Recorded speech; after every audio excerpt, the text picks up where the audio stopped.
They've driven hundreds, even thousands of miles for a glimpse. No, it does say $3. No one's quite sure what to expect.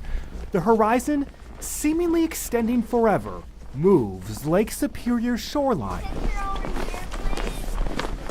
packing down freshly fallen snow atop more than a foot of ice as the journey begins. Yeah, kidder rod, I like it. Oh, we can't take anybody down though. Accessible by foot for the first time in 5 years, the Apostle Island's National Lakeshore shines. All right, come on, Opal, pull! Pull! From far away to inside the cave's most intricate and intimate secrets, its beauty is as majestic as it is humbling, attaching to the imagination, bringing into focus creations rarely possible and never again exactly the same. I love being outdoors. I've been to Iceland twice in the last year. That's nice. Nearly 40 degrees this day, the warmest here it's been in months. Sun won't yet be a threat. Over here, can you please help me get out? Around every corner, a new discovery. Holy cow! There is a lot of room in here. Nature's playground. No, come! Yes! Sandstone carved these caves from Lake Superior's power. Waves, for the time being, set silent, opening elaborate proof of Wisconsin's winter. There they disappear. And I don't know where I'm shoving them, so this could be interesting. Inside the caves, there's no order, no pathway. So like every single last one is different. The feeling as surreal as a bit scary. All the flakes, the structured stuff inside, where some of it is just solid glass. Yet every crack, every crevice reveals the hidden complexity of our Great Lakes. Needle-like crystals illuminate these caves, formed from condensation at sub-zero temperatures. And still waters to be found along this frozen journey. An ice pillar encapsulates a waterfall you can only hear. It's no wonder tens of thousands have made this journey. From the adventurous. This is almost like perfect. To the audacious. Lake Superior's ice caves, locals say, are bringing visitors never seen before. I think the difference is there wasn't the social media, so there weren't the people at all. People know the urgency as the sun illuminates this day. Spring won't hide forever, but for now, winter reigns supreme. Before this weekend, more than 65,000 people had made this journey, and it appears it won't stop anytime soon. Along Lake Superior's shoreline, Matt Smith, Action 2 News. So I'm going to take this frying pan and roll it up into a little Wisconsin burrito. We were incorporated in 1997, ripping a phone book. It's not something you see every day. Snapping a baseball bat in half, not something you see every day. So people would really gravitate to that, and we're able to share our stories and encouragements and testimonials. And there you go. Omelet maker. 3, 2, 1, here we go. I actually saw Steve doing one of his performances in my local town. Fell in love with what he did, the message to the kids, and said, hey, I want to be a part of that. There it is. We're crazy guys. Yeah! We break baseball bats, pop soda cans, bend steel bars in our teeth. We've had guys break their arm, concussions. If we were just to come in a suit and tie and start, preaching, if you would, no one would want to listen to us. People say, why do you do it? But it gets people's attention, and then you can give the message. Everybody say, follow the rules. And then they look at us and go, oh my gosh, we better listen. But they're going to give a message that's even more important. We're trying to teach the kids to grab onto something, whether it be, hey, I want to be a doctor or a nurse or an athlete, whatever it may be. Grab onto that, hold onto that, and don't let anybody take it away from you. Is it cut? No. Is it torn? No. Is your girlfriend's phone number in there? We go in the school, share with the kids what you can be, what you can do, and I was told what I would never do being born physically handicapped. How many of you guys are having a good time so far? I actually was a teenage father. I actually had a child when I was 17 years old. Really worked to overcome the odds and worked with coaches, speech therapists, and physical therapists. That is part of my story, and I talk about how difficult it was to raise a child at 17.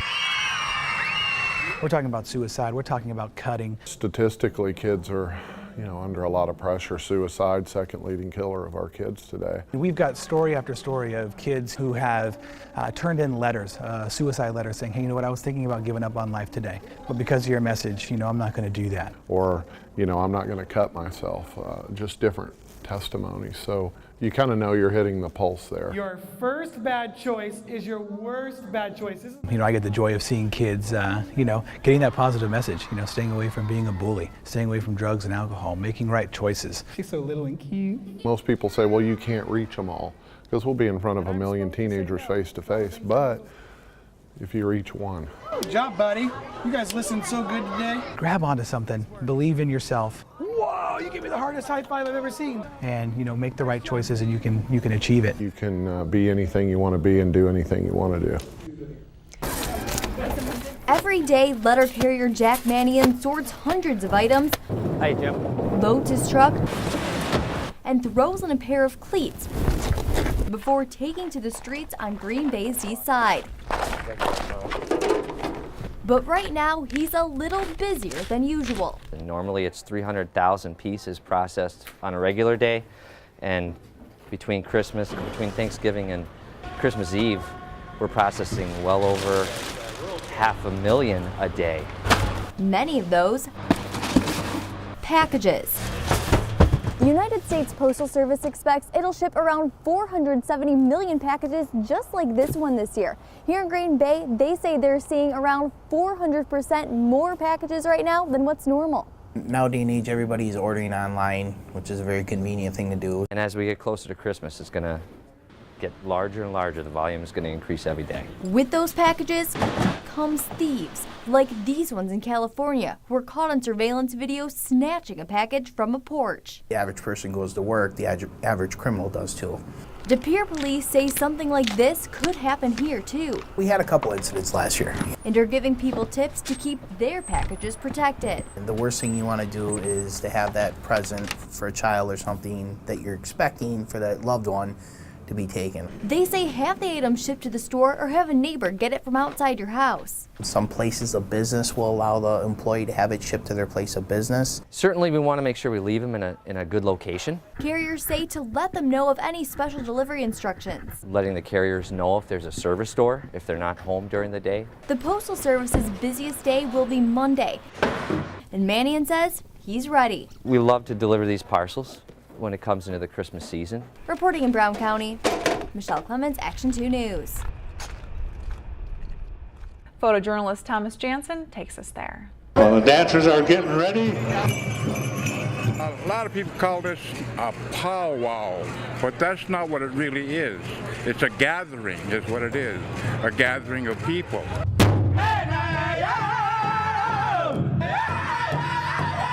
Coming back into the circle, my parents had always brought to me to traditional powwows, so I've been doing that my entire life. My grandma got me into it, and my grandpa, all our ancestors have always done this for years.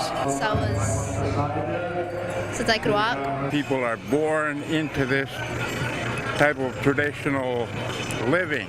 I kind of fell out from dancing, but I'd still always come to the powwows, but I just started dancing again last year. I've actually started dancing in '07. I didn't think I could do it. I was kind of shy. People who know me wouldn't think that at all. We come here to dance for our people and with our people. The drum is the center of our traditional life. I think it's important to the youth.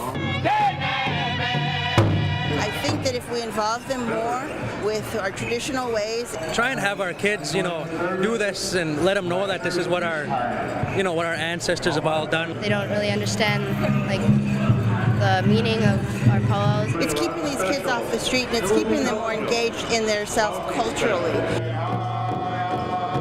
people go from gathering to gathering and it become a family.